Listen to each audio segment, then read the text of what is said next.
The Orthodox Conundrum podcast is made possible by listeners and supporters who believe that these conversations matter. If your business is interested in advertising to our engaged Orthodox audience, or if you'd like to sponsor an episode in honor of a loved one or simcha, please reach out to Aliza at jewishcoffeehouse.com. That's ALIZA at jewishcoffeehouse.com. Your partnership helps us continue bringing meaningful Jewish conversations to thousands of listeners every week. The chief rabbis and the people who sit on the chief rabbis council, the 17 men who sit on the chief rabbis council, they're not familiar with this phenomenon. They're scared of it. They don't understand it. They see it as undermining their power, etc., instead of contributing to the world of Torah. Scott, I think you and me and many of the listeners, probably not all of them, see this as a way of enhancing the Torah and deepening the Torah and providing a new voice and perspective and making halakha more accessible to lots and lots of women who would hesitate to ask a man a question, but wouldn't hesitate for a moment to ask a woman a question. So we see it as an incredibly positive development.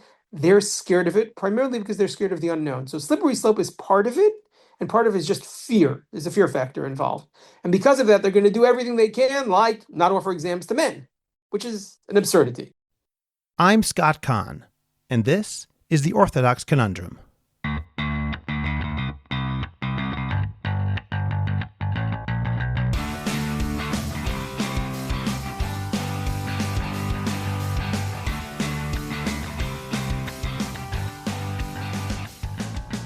This is the Orthodox Conundrum on jewishcoffeehouse.com.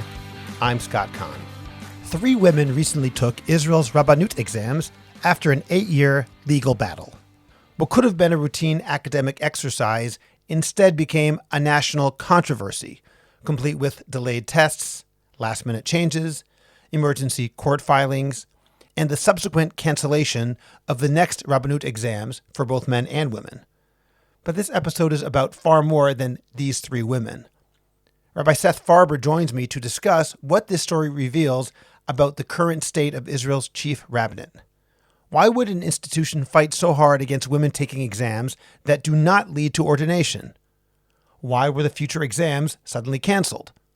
Who actually controls the rabbinate today? And what happens when religious institutions become increasingly bureaucratic, political, and disconnected from the communities they are meant to serve? Our conversation explores questions of authority, transparency, public trust, and institutional power. We discuss the rise of women halachic scholars, the changing face of orthodoxy, the composition of the Chief Rabbi's Council, the influence of political patronage, and whether the rabbinate is still capable of serving as a unifying religious voice for the Jewish state. Most importantly, we ask a deeper question. What should a religious establishment look like in a modern, democratic Jewish state? Should the rabbinate remain a service provider with broad powers over religious life, or should it evolve into something very different, or even disappear altogether? This conversation begins with a controversy over exams. It ends with a debate about the future of religion and state in Israel, and we'll get to that conversation in just a moment. First, subscribe to Orthodox Conundrum Commentary on Substack. You'll be able to read my regular articles as well as the entire archive. Paid subscribers will also have early access to the Orthodox Conundrum podcast with bonus content and ad-free. This week, I asked Rabbi Seth Farber a question we deliberately avoided during the main conversation. Should Orthodox women actually be ordained as rabbis? His answer explores the halachic concerns, the realities of the Israeli religious landscape, and why he believes the larger questions facing Orthodoxy today may lie elsewhere. To hear the full bonus discussion and support Orthodox Conundrum, become a paid subscriber to Orthodox Conundrum Commentary today. The link is in the description of this podcast. Remember to subscribe to the Orthodox Conundrum podcast wherever you get your podcasts. Please rate it and write a review. Continue the conversation on Facebook by joining the Orthodox Conundrum discussion group. Finally, the best way to promote your organization, your business, or yourself is to create a high-quality podcast, and JCH Podcast Productions can help you make that happen. Whether you want to learn how to start your own podcast or want to improve the podcast you already produce, we will make it happen. Write to us at Aliza at jewishcoffeehouse.com. That's ALIZA at jewishcoffeehouse.com. And let's get started with your high-quality, memorable, and effective podcast. Rabbi Seth Farber is an American-Israeli Orthodox rabbi, historian, and social activist, best known as the founder and director of ETIM, an organization that helps people navigate Israel's religious bureaucracy. ordained by Yeshiva University and holding a PhD in Jewish history from the Hebrew University of Jerusalem, he has become a leading voice on religion and state issues in Israel. Through eTeam, he advocates for greater accessibility, transparency, and fairness in matters such as marriage, conversion, burial, and Jewish identity. Rabbi Farber has received national recognition for his public service, including the Nefesh B'Nefesh Bonei Tzion Prize and an Israeli government award for his contributions to Israeli society. He is married to Michelle. Rabbi Seth Farber, thank you very much for joining me today on the Orthodox Conundrum podcast. Thank you, Scott. It's nice to be here again. I'd like to begin with the actual immediate story itself, the background of the story, and what exactly happened. I know enough to say that there are 3 women who wanted to and did take the Israeli rabbinate exams. There were some shenanigans that seemed to take place. So what happened in that immediate sense? And then afterwards, I'll ask about the background about how we got to this place. In the immediate sense, what's the story? Okay, so first of all, there's many more than 3 women who want to take the exams. There are 3 people who actually took the exams. And that was a little over, I guess, 3 weeks ago or something like that. In July of this year, after an 8-year Supreme Court case, which we can get back and talk to more, Justice Noam Solberg wrote a decision that basically forced the rabbinate to offer exams to women, or certain exams to women. These are exams that are in halacha, and they're exams that essentially certify people who pass them to be experts in those halachic areas. We'll talk about why that's important and the economic implications of that later on, I guess. But that decision was made in July. Since July, the rabbinate, after many, many years of going back and forth, basically refused to offer exams to anybody, not men, not women. And that created a backlog and a lot of pressure. And ultimately, that was in direct response to this Supreme Court decision? It was a direct response to this Supreme Court decision. The Supreme Court decision was, I guess my involvement is that we were the ones who led the Supreme Court. We led the case on behalf of 7 women. And together with the Rachman Center and the Kolenu Group, we were the center. We have the largest legal department, so we ran the case, start to finish. We, meaning eTeam, the organization I founded, that's trying to make Israel a place that's more respectful and more responsive to the Jewish needs of the Jewish people. So we've been running that case. Ultimately, after 7.5, almost 8 years of back and forth and negotiations and almost breakthroughs, etc., the court ruled, and nothing happened. And nothing happened, and nothing happened, nothing happened. And that was really what we call in Hebrew bizayon beit mishpat. That is to say, they were kind of defaming the decision of the court. Right. In more cynical moments in my life, I say that in Israel, a Supreme Court decision is only a recommendation. It's not an obligation. But that being said, in the end, there needed to be exams. And in fact, the rabbinate decided to offer these exams. And thank God, after, as you said, some shenanigans, I would say even more than shenanigans, 3 weeks ago or 4 weeks ago, 3 women took the exams. Actually, none of the 3 women were original members of the case. By the time 7.5 years passed, they weren't prepared anymore. They weren't ready to go, etc. So none of these 3 women were actually members of the case, but they're women who had studied halacha, very serious, etc. We'll talk about what happened on the day of in a few minutes. The drama of the day of, there really was some high drama, and we ended up back in court at noon on the day of the exams.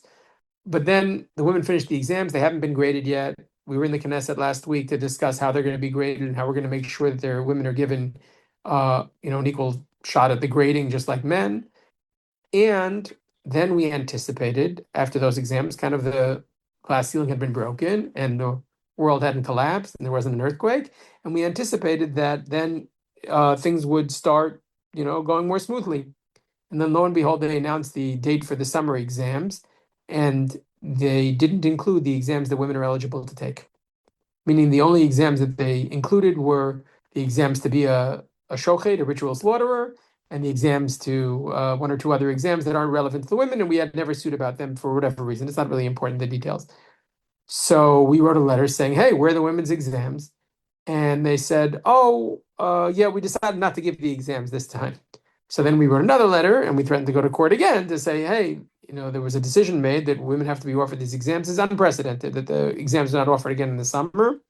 And now we're waiting to see whether the exams will be offered. That is the exams, and just in terms of drilling down a little, the exams for Hilchot Taharat HaMishpacha, the laws of mikvah, and the laws of kashrut, and the laws of Shabbat. In other words, none of those exams have been offered yet. Okay, let me just back up for just a moment so we understand the background to this situation. So first and foremost, they are not asking to be made rabbis. Is that correct? Yes. So the Israeli Rabbinate offers these exams, and they have a different bureau that's also under the Israeli Rabbinate called the Ordination Bureau. So they have a licensing, a certification department, which offers exams basically, and an ordination department. And from the outset, they've always had these two different departments. Now, the exams division has, and this is what our case was based on, since 2016, had some serious implications for life in Israel. What do I mean by that? In 2016, ironically, Aryeh Deri, the head of Shas, pushed forward a law that said, and I'm oversimplifying a little, that basically someone who passes the basic exams, the first 4 or 6 of them, is basically certified to the equivalent of a BA. By the way, right after that happened, you had all these police detectives taking rabbinic exams because they wanted to get advancement, economic advancement in their positions as police detectives. And it wasn't just police detectives, a lot of spaces. There's also all sorts of public tenders, public offerings for jobs in Israel, in religious councils. Imagine, like the head of the mikvahs in Jerusalem, right? There's, again, just to give you the numbers, there's 600,000 women a year who use mikvahs in Israel. There's 132, religious councils. Of those religious councils, there's about 30 paid jobs to run mikvahs, to oversee mikvahs. None of the 30 positions are populated by men. Why not? Because the threshold requirement is you have to pass the rabbinic exam in mikvah, but they don't offer that exam to women, or they didn't yet. So women are basically being excluded economically from jobs that they could hold. These are not halachic jobs. They're not only halachic jobs. They're jobs that require halachic background and understanding, but they don't, right? They certainly shouldn't be gender excluded. So let me just summarize to make sure that I understand. Yes. If someone passes the 4 basic rabbinate exams to become a rabbi, Aryeh Deri passed a law or pushed through a law in the Knesset in 2016 saying that is the equivalent of a BA. And someone who has a BA in Israel, that has economic implications about what jobs you're allowed to get and also what salaries you receive. Is that correct? That is absolutely correct. Women were being denied, and this was the basis of the lawsuit. Women were being denied economic advancement. That whole legal mumbo jumbo that I just shared with you meets that track, so to speak. The legal track meets an incredible development, in my humble opinion, of the modern Orthodox community, and that is the development of women halacha scholars. We know there have been a number of stages of women studying halacha. First, women studied on their own, then there were batei midrash, then there were batei midrash that were certifying women. Right? We have the phenomenon of yoetzot halacha and morei halacha and all sorts of things like that. And they're all unbelievable phenomenon. It's one of the great achievements, I think, of what began with Rabbi Soloveitchik and has really, improved and gained momentum in the last 50 or 60 years. And then all of a sudden, those two things meet. It's all those things. The women halacha scholars are all being certified, so to speak, privately. There's no level playing field, right? You can be yoetzet halacha, or maybe you took an exam with a private rabbi for the laws of Nida, or maybe, you studied in the Matan program. These are all very, very, they're special and they're very close to my heart. And then all of a sudden you have the opportunity to streamline all of this, to create one certification process that, again, doesn't have anything to do with being rabbis. Or maybe it's, peripheral. Maybe that might be an outgrowth down the road. But that is not what our case was about. And right now, actually, that wasn't what we were interested in. What we're interested in is certifying women halacha scholars to have one standard. And I understand why some people are hesitant and skeptical, etc. I get all that. But when you see the upside of this, which is that we can have a standardized system for certifying women halacha scholars, that's unbelievable. It provides an opportunity. There's literally tens, if not hundreds, of women at this point who are answering halachic shilas in all these spaces. And to have a certification process that's streamlined, that we all understand what it is that they studied and what it is that they passed and what it is that they're capable of answering, I think that's a fabulous, fabulous development. In that case, let me ask, what exactly from the rabbinate's perspective is the problem such that they are clearly very resistant to this, both because they canceled the next session of tests, as well as the fact they did some shenanigans, which I'll ask about in a moment what they were. But what exactly is the reluctance? You already said that the board ordination is actually a separate organization. So the fact that they pass these tests does not mean they are rabbis. So it sounds to me as though it might be a slippery slope argument, but institutionally, that's already kind of being prevented by the separation of the two boards. Right. So institutionally, they're certainly built for this without a problem. It's not a problem at all. I think part of it is the slippery slope. Part of it is that I noted before that this phenomenon is a phenomenon within the modern Orthodox community. The chief rabbis and the people who sit on the chief rabbis council, the 17 men who sit on the chief rabbis council, they're not familiar with this phenomenon. They're scared of it. They don't understand it. They see it as undermining their power, etc., instead of contributing to the world of Torah. Scott, I think you and me and many of the listeners, probably not all of them, see this as a way of enhancing the Torah and deepening the Torah and providing a new voice and perspective and making halacha more accessible to lots and lots of women who would hesitate to ask a man a question, but wouldn't hesitate for a moment to ask a woman a question. So we see it as an incredibly positive development. They're scared of it, primarily because they're scared of the unknown. So slippery slope is part of it, and part of it is just fear. There's a fear factor involved. And because of that, they're going to do everything they can, like not offer exams to men, which is an absurdity. But it's just silliness. My feeling was that once Justice Solberg wrote the article, wrote the decision, excuse me. So I thought it would, kind of temper things. Apparently it just raised, the flames even more. Again, and they did all sorts of things to try to avoid it. But now I think that they saw the world didn't, the floor didn't drop out from under them. And I'm hoping, that we'll slowly get to a place that that's better. Let me talk about for a moment, if you want me to talk about what happened on the day of.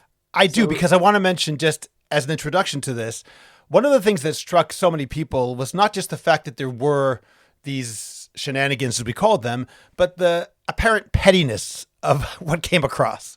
So I'll tell you the story from my perspective, right? Which I haven't really told too many people, but I'll tell you the story from my perspective. The story begins a week before the exams. A week before the exams, in the back channels, I get a call from an ultra-Orthodox macher, askan in Hebrew, right? Someone in the world of the press, who says there have been calls to run protests on the day of the exams against the women, and those protests might turn violent. And because of that, would you object to us moving the place where the exams for women are meant to take place?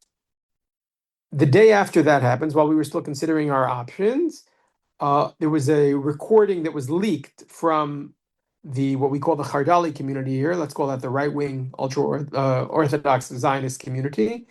Rabbi Tao is the head of the Har Mor Yeshiva. There was a recording leaked to the press, which said explicitly he was calling on people to do whatever they can to stop the women from taking the exams. In other words, there was like a veiled threat, because that was obviously a pincer move. They were trying to kind of put us into a corner by saying, what are you going to endanger the women by forcing them to take the exams at the Jerusalem Cultural Center at Binyanei Oma?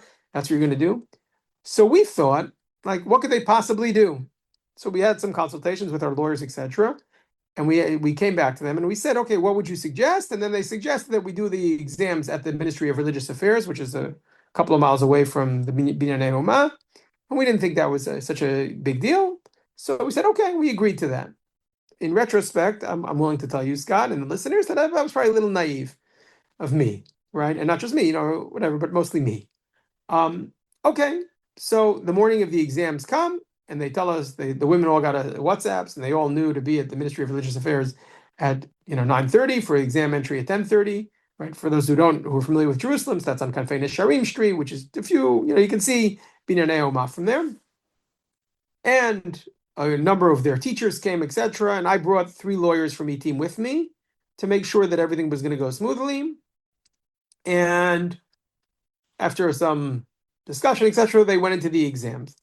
Fine. My lawyer said, we're going to stay here just to make sure there's no problems. I said, I don't anticipate any problems. And I went back to my office, and I'm telling you my perspective. At 11:09, I was in a meeting in my office, which was a couple of miles away. And my WhatsApp turns on, and it's a message from one of the lawyers. The exams have not arrived yet. We're in touch with the women who are sitting upstairs. They were sequestered at that point, and the proctors are there, but there's no exams. So I walked out of my meeting. I walked into, we have another lawyer who was in the office, Eddie Team, who was there that morning. And I say, what should we do? And he says, I don't know. And I said, let me call the head of the exams bureau. I called the head of the exams bureau. I say, where am I finding you? He said, I'm at Binyanei Umah with 1,200 men here taking the exams. I said, I'm here in the Ministry of Religious Affairs. How come the exams haven't been delivered? And he tells me explicitly, and again, this is my perspective on it. I don't know if this is true or not, but he said, I remember I was on the phone. He said, we got instructions from on high not to deliver the exams. That's what he told me. So at that point, it's already about 11:15, and I walk into the lawyer, and I say, into our lawyer, Yair, and I say to him, we need to go to court right now. So he says, okay, what are we supposed to write? And we had a conference call with the lawyers who were sitting outside in the Ministry of Religious Affairs. And we said, we're suing to get the exams right away. And if not, they should stop the men's exams. In other words, this is bizui bet hamishpat of the first order. This is the word bizui in Hebrew translates as somewhere between desecration and defamation, but it's probably is equivalent to contempt of court in some way. Something like that, right? So the court has made its decision. You're just ignoring it. You're flaunting it. So we actually ask in the decision that was filed at about 12:15, had to be hand delivered, I think. That in the meantime, I went back to the Ministry of Religious Affairs, but I think the lawyers took care of it, and we filed to basically stop the men's exams right then. Now, what happens in the Supreme Court when you file an emergency appeal like this is usually if there's already a judge who's dealt with it, so he has to see the case. There's no point in starting with a new judge. So they had to go find Justice Solberg. I don't know how that all happened. That was like in the court. And then at about 1:15, we got a letter from Justice Solberg saying, the letter to them, basically, the response to our filing, which was, it was a response to the state saying, you have to respond by 3:00. And if you don't respond by 3:00, and what they're saying is true, it's not going to be very good for you. But in the meantime, there was a second clause that said, it would be in your best interest, he said to the rabbinate in the state, be in your best interest to make sure the exams get there. Okay, so that was about 1:15. In the meantime, the proctors in the exams upstairs left. It was around, by then a little later, they said, we got word that there's not going to be an exam today, so they went home. They were, etc. When that happened, we WhatsApped the women upstairs and said, you can come down because there's obviously not going to be an exam today. So they came downstairs, and then they had kind of like a little discussion among themselves, like what should they do? It's already 4 hours since they went upstairs, etc. And then I give them a lot of credit. At 2:15 or 2:20 or so, they got WhatsApps, and I got a phone call at the exact same time from the head of the exams bureau that said the exams are on their way. Whereas it took some time for the exams to be delivered. And then I said to them, it's up to you. We, team, will fight for you to take the exams whenever you want. But if you feel like you can take the exams now, so we can do that as well. So they sat and thought. In the meantime, I called the exams bureau chief, and I said to him, he's a rabbi, works in the rabbinate, and I said to him, listen, the proctors have already left. Even if you come and deliver the exams, there's no proctors here. So then he said, let me get the proctors back. And then they came back, and by 3:00, the women decided to take the exams. They went upstairs, and then they took the exams. Now, the subsequent story that the rabbinate told was that in the men's exams, there was a rabbi who had been involved in the writing of the exams who could answer questions. And they couldn't find a rabbi. This is what they said. And I want to just give them what their story ended up being. They said that they couldn't find any rabbi in the rabbinate, to show up to the exams and be a Sholem Eshiv, a question and answer person. In other words, in the exam, there is a rabbi present who can answer questions of those taking the tests. Right. Correct. Now, in the meantime, they're confused about the question or the wording or something like that. Correct. So in the meantime, in the morning, I had written to the chief rabbi, the Ashkenazi chief rabbi, and said there's a real problem. And I wasn't the only person who reached out to him. And I said, you're flaunting, your office is flaunting the court. And in the end, at 3:00, he agreed that there would be no rabbi in the room, but were there any questions, he would take a telephone call from one of the proctors and answer any of the questions himself, which didn't happen. Which didn't happen because they didn't have any questions or because he didn't pick up? No, they didn't happen because they didn't have any questions. Okay. But the point is that was kind of like their technical, way of weaseling out of this. I will say that the court actually didn't like that answer so much, and they actually awarded us afterwards a token sum of money that the rabbinate had to pay team for all of our efforts on that day, particularly having to run to court in the middle of the day and do an emergency filing. Whereas obviously the court didn't accept their excuse, so to speak. But that was the drama of the day. It was really high drama. Will there be exams? No exams. The proctor's leaving, coming back. And then in the end, the women showing a tremendous amount of courage to, after waiting for almost 5 hours from when they arrived, to start taking a 5-hour exam. So I give them there's something very petty about it, like you said. There's something very courageous about the women that they went ahead anyway and took the exams. I'm not trying to compare it to other situations in other countries, but in a way, it reminds me a little bit of, obviously it's a very different situation, but when, for example, in the southern United States, we often hear about literacy tests where white voters would be asked to spell cat and black voters would be asked to spell anti-establishmentarianism or something like that. Right. And this petty ridiculousness, it sounds somewhat parallel, frankly. Right. So there is something to that. Again, obviously with the obvious differences between the cases. Like I said, I believe that we're marching towards, some better sense of equality here, and I believe we'll get there eventually. For now, I give the women tremendous amount of credit. They were very courageous in terms of taking the exams, and they paid a very serious personal price. They all walked out of the exams at 8 p.m. or so, 8:15 p.m., saying that they felt like they did well. And now we have to move on. For those who are interested, and I'm happy personally, you can put my email in the chat or whatever it is. We've translated Justice Solberg's decision. It's a 66-page decision, and I think it's certainly from a legal perspective the best articulation of women studying, women's Talmud Torah and women studying halacha that exists. To the best, and I've read a lot of that stuff, not all of it, obviously, but I believe very strongly that it's a fabulous, fabulous articulation. The piece that he wrote in July 2025, and it's a good summation of 60 or 70 years of women's, studying Torah in a serious way. So obviously the Hebrew is accessible. E-team can send it to you, or you can probably find it online. But we also had to translate it into English because we felt it's a very, very important historical statement that Justice Solberg made. Sometimes these things take some time to implement, and E-team has no small amount of experience in the courts in this area, in all sorts of things, whether it's conversion or mikvah or burial, and now the exams. And in all those areas, we've seen, things take a lot of time to filter down so that they're actually implemented in a full way. It's important for me to say, and I'll say it now, even though I'll probably say it at the end of our discussion as well. People always ask me, what's the measure of success? Like, what did E-team want to do with this whole thing, right? It's not winning. By the way, I'll say freely, and I've said it to the chief rabbis as well. We don't love going to court. Court is very expensive. Even when you get some, a few thousand shekel thrown at you from the court, it's very expensive. It's very binary. I think these things ought to be decided by discussion and dialogue. They just weren't interested. For 7.5 years, they weren't interested in discussing anything. They simply put their head in the sand. And that was unfortunate and I think unnecessary. I think we could have come up with a simpler solution that would have been less we win, you lose. But more importantly, in terms of success, I'm betting on something much bigger happening. I know there was only 3 women who took the exams. I know that. And I imagine next time it'll be 10 or 11 or 12. And what I anticipate happening is within 5 years, I think that the number of women studying in halakha programs will double. And I've already seen 2 programs, Midreshet Roni and Migdal Oz, that are already advertising that their halakha programs are preparing women for the rabbinate. Those have come out only in the last 3 weeks.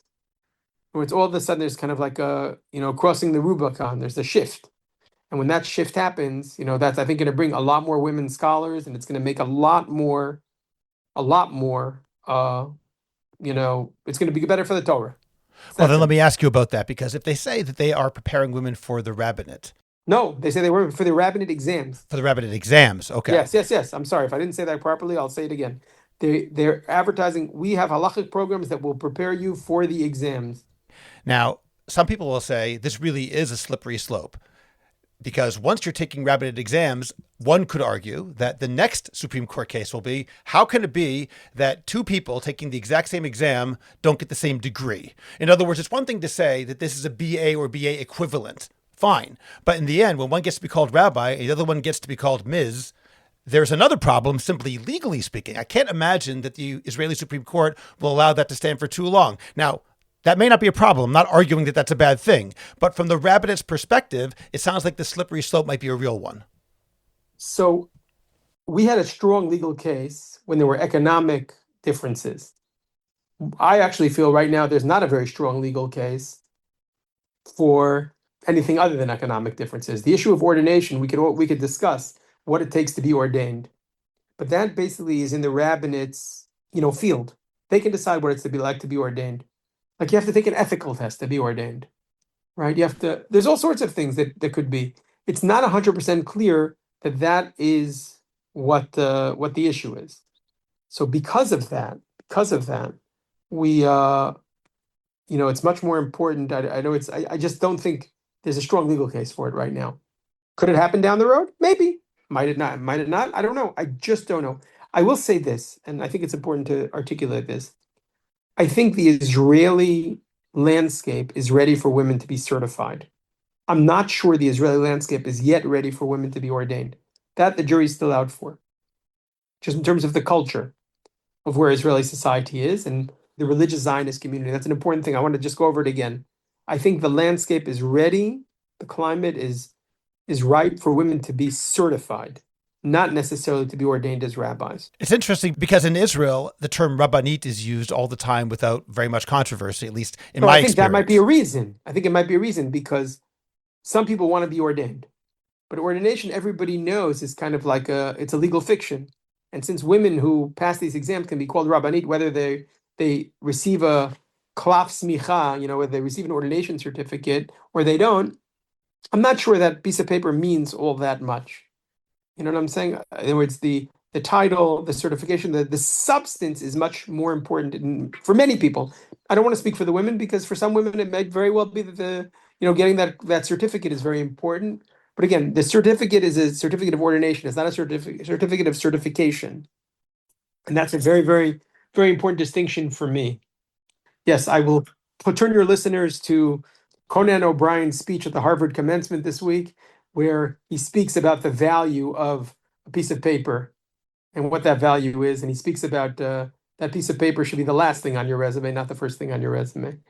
And he speaks about in his commencement address, he speaks about the value of the education and the substance and the content and not so much and how that's supposed to bring you to a sense of modesty and that the piece of paper is something else. So again, I don't question whether some people want it and they think it's important. I think that jury's still out on that. Rabbi Farber, let me widen the lens just a little bit in terms of the rabbinate itself, because you mentioned before how you were in contact with the Ashkenazi chief rabbi. I'd like to know today who really runs the rabbinate, practically speaking. You mentioned that almost everybody there is not part of the classic religious Zionist community. And who is the rabbinate that we're talking about who's doing this now? Excellent question. So at the chief of the rabbinate, the two chief rabbis, Ashkenazi and Sephardi, they actually split two different jobs. One is the Nasi, the president of the Supreme Rabbinical Court, which is an appellate division of the 12 divisions, the 12 regional rabbinical courts. That right now is Rabbi David Yosef. And then there's the Ashkenazi chief rabbi, in this case, Rabbi Kalman Ber, who's a graduate of the religious Zionist yeshivas, right? He lived, I remember when I was studying here in 1983, so he was, a Kollel fellow in, a firebrand of a Kollel fellow in Keren B'Yavneh, right? But I remember going to his classes and, people were friendly with him, and I know people who used to bring him, rugelach from his parents, on Sunday mornings and stuff like that. In other words, he was a very, very talented, teacher. He's in charge of what's called the Chief Rabbi's Council that sets policy for marriage and some other issues as well. The Chief Rabbi's Council is made up of 17 elected members. No women. We at ETIM have advocated that council is elected every 5 years. The chief rabbis are elected every 10 years. We've advocated, and we spent a lot of effort to basically no result, to try to get women appointed onto the Chief Rabbi's Council. We felt like it was really important to have women there, or even at a certain point to have women voting for the Chief Rabbi's Council. That we were a little more successful with, but the body politic, the people who vote for the Chief Rabbi's Council, is a very, very small group of 150 people, and maybe 15 of them or so are women. So it's going to be very hard to change that culture, but we're working on it. We're What working is on it this slowly. council? Is that the rabbinate along with the chief So rabbis? yes, so that council by law in this country has the rabbi. The chief rabbis are two of the 17. They have they're invested with the power to ordain, to provide exams, etc. It's all this stuff costs money. They have budgets. They have there's legal strictures that apply to them, etc. So they have to fall into line with the law. So that's what we're hoping. That's why that was the basis of our lawsuit. Where it's all these things, even the chief rabbis, they can't. I always give this example, though it's somewhat absurd, right? We all know that the Torah speaks about capital punishment, right? The Sanhedrin, etc. Israel, as of now, only has capital punishment in very, very few cases. They don't have capital punishment, for argument's sake, for violating Shabbat. So the chief rabbinate can't just go along and say, we're starting to kill people if they violate Shabbat. They're just not allowed to do that because they operate within the context of the law. So in the case of the women exams, what Etim did was say there's a law in this country, that a law of equality, economic opportunity, and a number of other clauses as well, without going into all the legal nitty gritty. And we said that the law of equal opportunities for economic advancement is being violated by the rabbinate because they're not offering exams. I'm oversimplifying a little, but you get the basic idea. So that rabbinate is basically when we sued the 17 people who sit on the Chief Rabbi's Council because they were implementing or setting the standard for who could take the exams and who couldn't. By the way, just so you should know, if I take you back 8 years, Scott, or I take listeners back 8 years, it's not like we start off with a lawsuit. You never do that in this country. First, we took a group of women and we applied, right? They applied to take the exams and they were rejected on the basis of gender. And we built a case slowly. Then we wrote back and said, on what basis can you do this? On the basis of gender. So they said, women can't take the exams. So then we had a smoking gun. Then we said, oh, women can't take the exams. What do you mean women can't take the exams? This is an opportunity for economic advancement.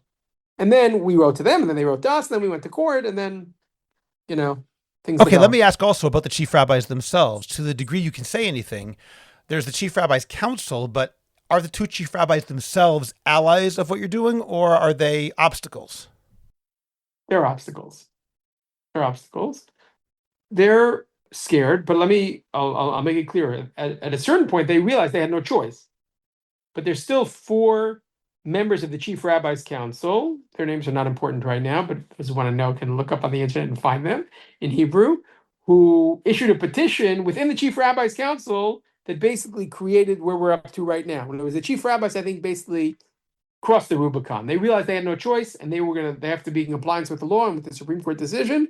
So they said, okay, we're going to offer the exams. But after the exams were offered and after their, what I perceive to be a attempt to foil the women taking the exams, failed. So 4 rabbis went to the Chief Rabbi's Council and they issued an emergency petition to stop the exams and not offer them to women. And that's why the latest session was canceled. Right? The latest session was canceled because these 4 rabbis have the legal power to basically stop a decision. 4 rabbis within the Chief Rabbi's Council can stop a decision. So what's happening now is we're in a waiting pattern to see how that all shakes out. By the way, one of them, here I'll tempt your listeners, right? One of them is an English speaker who actually, has strong connections to North America. There's only one on the Chief Rabbi's Council who speaks perfect English, so you'll figure out who that is. Okay, go ahead. Okay, well, apart from Rabbi Bear, who, as you mentioned, comes from KBY, so therefore has a religious Zionist upbringing, at least in part. But not necessarily an exposure to women halacha scholars. Okay, that's a very important caveat. Of the other members of the council, including the chief rabbis, that means 16 others, how many of them, broadly speaking, and obviously we can't define people based on affiliation, but how many of them do you think would be reasonably called Haredi versus Dati Leumi? I think it's fair to say, if I didn't do the exact count in this last thing, but in the last cycle of the Chief Rabbi's Council, 9 of them were members of one family. Literally. Okay, and literally one family. You can guess which family that was, but it's the I'm sure you're talking about the family. Yosef family. Yeah, exactly. There were. And then a number of others were members of the Lau family in one way or another. I haven't done the count on this in this cycle yet, but I would say that of the 16, I'm just doing a quick math, right? I would say 3 or 4 of them are connected to the Hesder movement. Another 2 or 3 are connected, right? So let's say 6, right? Altogether, maybe would be connected to what we call the Chardali movement. Let's say a guy like Shmuel Eliyahu, who's the chief rabbi of Tzfat. You're certainly not going to call him not a Zionist. On the other hand, he certainly reflects in many of his positions, what's called the Chardali movement. In other words, something that would have, and by the way, some of them were ideologically opposed to women studying Torah Shebaal Peh, right? Women studying the oral law is a non-starter for them. So of course women can't study halacha, right? They want women to be observant of halacha, but they don't want women getting asked questions. They simply don't, in my humble opinion, they're not reading the map properly. And then you have another 10 or so who are hardcore Haredi, non-Zionist, a-Zionist, something like that. So let me ask about that. Obviously, we're getting into much bigger issues over here, but on some level, given that the majority are non-Zionists, why do they want to be involved in the rabbinate at all, given that they don't even believe in the institution it represents? Excellent question. So this is a historical question. It begins in the 1970s. But it gets a lot of momentum in the late 80s when Shas rises to power. What happens in the 1970s is that Rabbi Elyashiv, who's serving as a rabbinical court judge, he quits, right? He quits the rabbinical courts for a decision that was made by Rabbi Goren. Well, that's not for now, but I assume that's the mamzer question, correct? Yes, correct. But he doesn't end up drawing tons of people with him. That ends up kind of staking a claim in the ground, like there's no way we're leaving because there's really good jobs here. Let me just make it very clear. The president of the Supreme Rabbinical Court, right, the appellate division, gets paid the same salary and has the same economic status as the president of the Supreme Court. Okay, in other words, these are not small-time jobs. Okay, they're not at all. And because of that, all of a sudden there's this realization that the rabbinical courts are actually a good avenue for, and here I'm going to say two things that somewhat are contradictory, right? Really good Talmud scholars and really good halacha scholars, they can find jobs, 100 or more of those people can find jobs in the rabbinical courts, and it's a really good place to place family members because it's a fabulous job that you're just working in the world of halacha, and it's really good. So that gets a lot of momentum in the late 80s when Shas rises to power in a serious way, and then in the last 20 so years, as the religious Zionists kind of gave up their control of the religious councils and even not just the religious council, the Ministry of Religious Affairs, and the Ministry of Justice to a large extent. So all of a sudden, most of those appointments ended up becoming, rabbis from those families. So right now, the way it works, in the last 15 years or so, there's basically a deal where a third of the justices are religious Zionists, but the religious Zionists are what we would call Chardali for the most part. In other words, there's people, again, I can name them, but it's very obvious to find them, but I'd rather not name them online. But there are people, let's say there's religious Zionists who are incredible scholars. They've written articles in Tchumin and Torah Shebaal Peh, but they happen to have a doctorate in Mishpatim from Bar Ilan, and they can't be appointed by definition because of the because they went to college, right? So it's meaning the others on the council have rejected them because they went to college. Exactly. So it's a third religious Zionist, a third Shas, and a third, Agudat Yisrael. So you're saying the third religious Zionists are not people who went to college, for example. They have to be more in the Chardal world because otherwise the other 2/3 won't accept them. Correct. We spend a disproportionate amount of time. We at E-Team spend a disproportionate amount of time representing families in rabbinical courts, not only in the issue of conversion, which is kind of what we're a little more known for, but in the area of people who are denied the right to get married, or people who are, things like that. And often, let's put it this way. Sometimes the Shas judges are much more sympathetic to what we're trying to do than the religious Zionist judges. And I've been attacked personally by religious Zionist judges in public even for things that, I find very, very objectionable. That's for another time. But again, I don't find them, it doesn't always depend on the color of your kippah. Let's put it that way. There's the sympathetic ear and the sympathetic halachic pen. Okay. Now, I just want to make something clear, make sure that I understand this correctly. When you talk about the jobs involved, you've mentioned 17 positions, but as I understand it, that's just the beginning, correct? No, the 17 positions are not paid positions. I'm talking about the 100 plus rabbinical court judges. And then there's all sorts of other positions that are ancillary to that. We're talking about more than 1,000 positions in the religious establishment, religious councils, municipal rabbis, all that ended up becoming part of the package where people really started realizing, hey, there's an economic benefit here. And this is an opportunity for our people to work in Kodesh.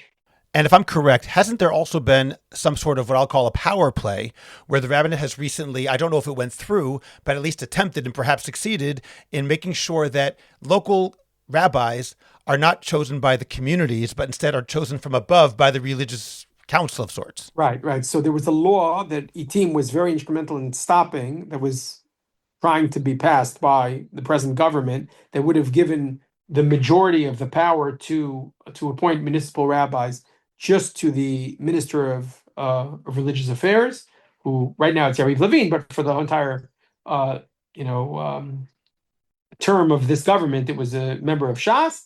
And even though it's Yariv Levin today from the Likud, but the director general is still someone from Shas who is incredibly, I'm going to use a difficult word here, but he's cunning. There's no other way to say it. He knows how to get things done. So we stopped that law. That was the first effort. But what ended up happening was there was kind of like a decision that 50% have to come from the municipality, the votes to appoint the chief rabbi, 50% from the municipality and a municipal rabbi, 50% from the municipality, 50% from the national authority. So when we started this term, there were 54 jobs open of municipal rabbis. Now it's down to something a little less than 30. And almost all of them, with the exclusion of 2 or 3, were appointed by Shas because they have someone in the municipality who's a Shas member. So they already got more than 51% because they have the minister using all his votes. So they've appointed, and some of these jobs are, jobs till people are 80 or sometimes even lifetime jobs. So it's very, very problematic. They're basically sowing the ground with their people and giving out jobs. Right now, we're in a lawsuit with a city in Lod. Again, you can look it up. But Rabbi Abu Chatzera, we went to court against him because it turns out he wasn't even ordained. Here's the irony, Scott. You ready? He got appointed to the municipal rabbi job, and he never took the exams that we're fighting for the women to take. Can you imagine how crazy that is? And they acknowledged in the end that there was no evidence that he ever took one exam. All he had was he was the son of the previous rabbi, right? Which, let's say in Beersheba, the son of the previous rabbi, whose last name was Derry, was appointed, right? So it's not a meritocracy.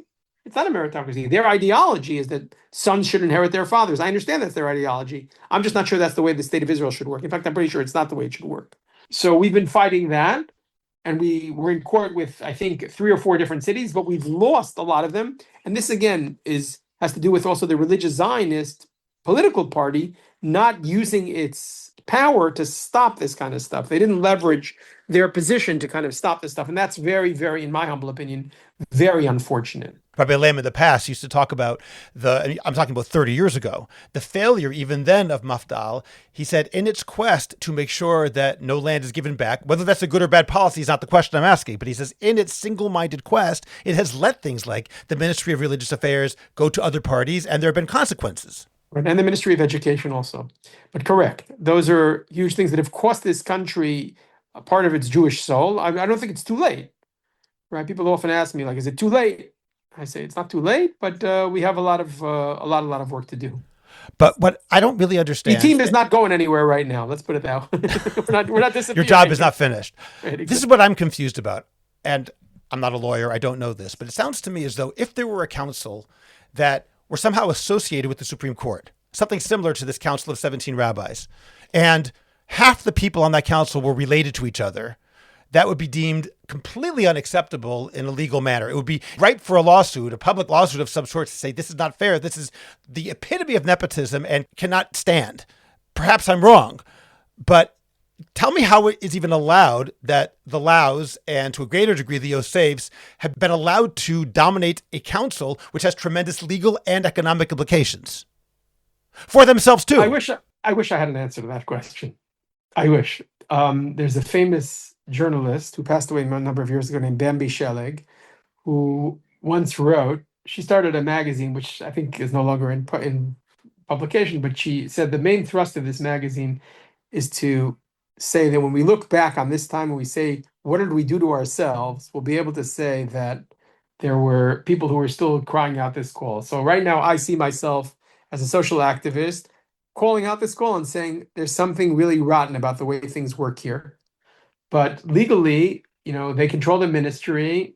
We used all sorts of legal tools to stop them from, using their majority even more. But the bottom line is they control things. And when you have power, power corrupts. So it's tragic when you see it happen. Right? The city next to mine, right? Ra'anana hasn't had a chief rabbi for 3 or 4 years. Okay. There's no reason to think, like, even though they started the process, there's no reason to think Shas has any interest in finishing it up. But right next to Ra'anana is a place called Ramat HaSharon. And Ramat HaSharon has a Shas rabbi. There's not one person, I don't think, if you look at the voting patterns, who votes Shas. I mean, not one, that would be an exaggeration, but I don't think 3% of Ramat HaSharon votes for Shas, and yet they have a Shas rabbi who's in Ramat HaSharon. Same thing in Hod HaSharon. Same thing. I can list 10 other cities where that's the case, where a lot of cities in the center of the country are places where they have no Shas voters, and yet they're imposed upon them a Shas rabbi who, again, I want to make it clear, this is shocking for people, especially people overseas who are listening to the podcast, Scott. It's not just that these rabbis paskin halacha; they're the representatives on Israel Memorial Day, on Yom HaZikaron, who are supposed to get up and say the prayer for the soldiers. Now, they themselves didn't serve in many cases, and their children certainly didn't serve because things have changed, and yet they're getting up and saying the Kel Maleh for soldiers. What is that? How can we even accept that? Right? It's not just objectionable; it's abhorrent. So let me widen the lens even more Please. And talk about not only the composition of the rabbinate, but the existence of the rabbinate. E-Team, as I understand it, tries to work to change things within the rabbinate as much as possible. Why don't you simply say, let's work to abolish it and replace it with something different altogether, or maybe not replace it? Maybe the whole idea of it is a bad idea. So it's a fabulous question. I often say that there's no reason to think that after 2,000 years we would have gotten the Jewish thing right after 78 years, right?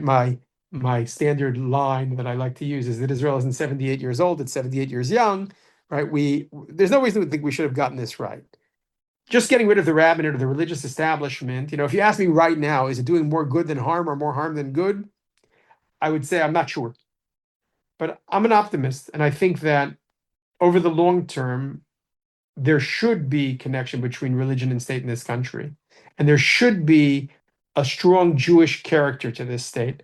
I have a number of projects that I'm working on and that the team is working on with all sorts of social activists on one hand and business leaders and academics to talk about what could the Jewish character of this state be. I really feel like that's something that the ground has shifted after October 7th.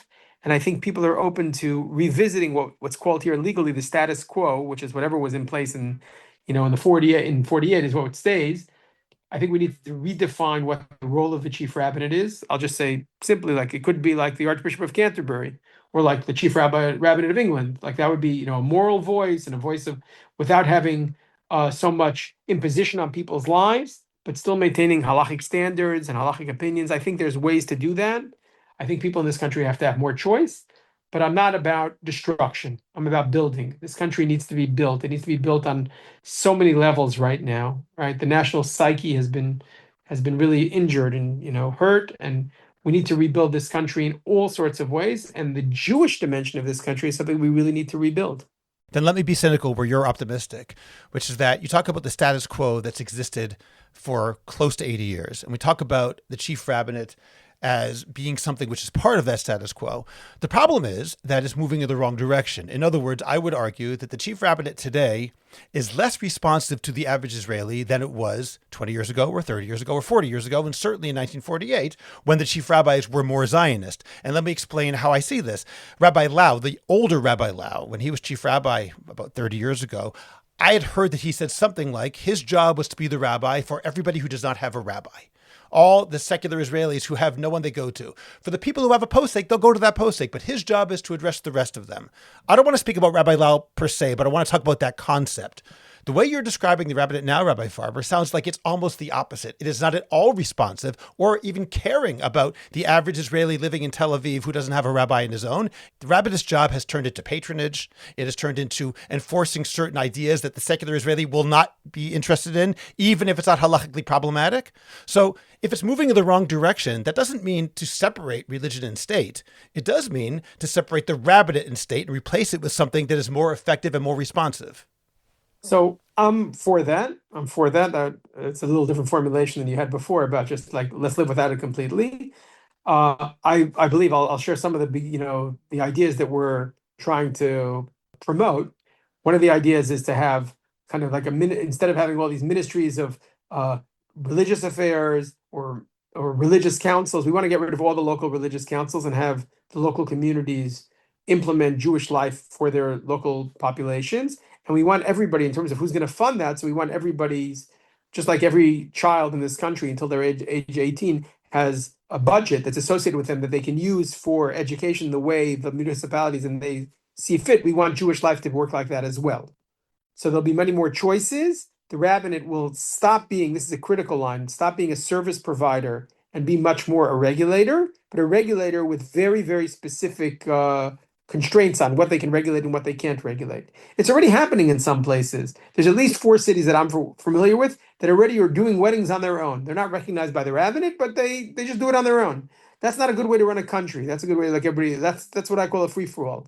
We need a and it creates anarchy at a certain point. We need a modus operandi that's going to change the way things work. I don't think it's going to happen, or all of it's going to happen in the next government. If in the next government we're able to save the government literally $1 billion shekel by just getting rid of all the religious councils and turning the rabbinate into a regulator instead of a service provider, and having a lot more come from the local municipalities, basically meld religious services into the municipalities, we're going to have a much, not just more efficient system, but a system that's much more responsive and respectful to the individual, citizens of this country. Again, that's what E-Team is doing. This is what right. If you look at our vision statement, this is what we do, right? We're trying to make Israel more respectful and responsive to the Jewish needs of the Jewish people. And again, it's a long road. It's a marathon we're in, not a sprint. So if I bring this all back to, when sometimes people look at, a small victory, they say, wow, this is great. And it is great. We're so thrilled for the women. We're thrilled for what we think is going to happen to the Torah community. We're so enthusiastic about how this actually could be a pivotal moment, an inflection point even, in terms of women's roles in the religious establishment. We think this could be very important, because how can you not take seriously a woman who's passed all these exams, right? In other words, you can tell me what you want, that these women don't exist and they're not able, but once they pass, we're good. And all that being said, there's a lot of work to do. And, that's what we're here for. Now here's a bonus question for paid subscribers to Orthodox Conundrum Commentary. Rabbi Farber, I'd like you to take off your E-Team hat and put on your rabbinic hat right now, the rabbi in Rabbi Seth Farber. And we've been talking around this question, but not addressing it directly, the question of actual ordination for women. Part of what we've been talking about today is how this isn't leading to that. But maybe in the future, you said, that might happen. What's your feeling about that? Because my own understanding of the issue, from looking at it, I don't really see what the halachic problem is. Frankly, culturally, I understand why people might be resistant. But in terms of a pure halachic issue, I don't personally see it. I'm curious if you could offer your opinion about that idea.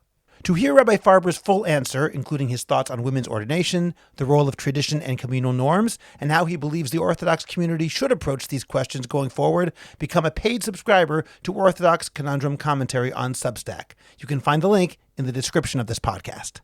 Okay, then let me ask you a final question, just in terms of taking a larger viewpoint over here.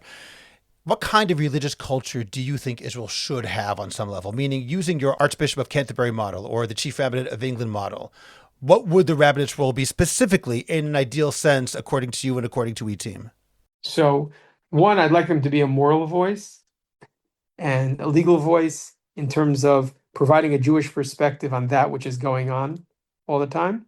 The second thing is I'd like them to provide oversight towards obstacles that could come in the way of people's personal status, meaning they don't have to present one view which has to be the absolute view of the state of Israel. They just have to make sure that the multiple views that exist within the state of Israel, whether it comes to marriage, divorce, conversion, burial, all those fit into some bigger, Jewish system that won't endanger anybody down the road. I think that would be an important thing. But again, as a regulator, much more than a service provider. In other words, I could see E-Team having a marriage bureau and applying to get a license, and then we run the way the marriage is done. And Sohar, right, the rabbinical organization Sohar, which we think very highly of, them applying and getting a license, and someone else doing that, for kashrut and for burial and for all these things. Instead of the rabbinate saying, there's only one way to do this, and it's our way, either our way and we're going to force that or impose that on you, or else, you have to leave. You can't be here. That's just not the way. It's not the way Judaism is run for more than 2,000 years. Not only Judaism in the diaspora, Judaism in Israel didn't run like that. Right? Rabbi Nachum Rabinovich, Zechet Tzedek Livracha, from Yeshiva Ma'ale Adumim, when we began E-Team's conversion program, he wrote an article and he said, do you think in the times of the Sanhedrin, everybody came to the Sanhedrin Agadol to convert? He said there were local rabbinical courts, and everyone respected the other one. And maybe the ones in Asher had a different standard than the ones in Yisachar, but they managed to live together. So I think that's a model that we could use to adopt here.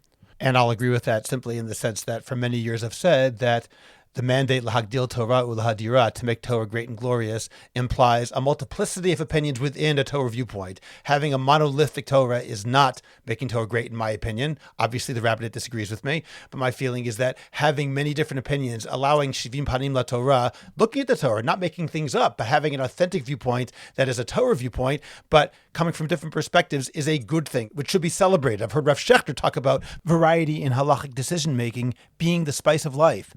And we lose that at our own peril. Right. I remember that at Rabbi Soloveitchik's funeral, Rav Aaron Soloveitchik, his brother, spoke about how Torah is shined through a prism, and it diffuses into different, waves of light.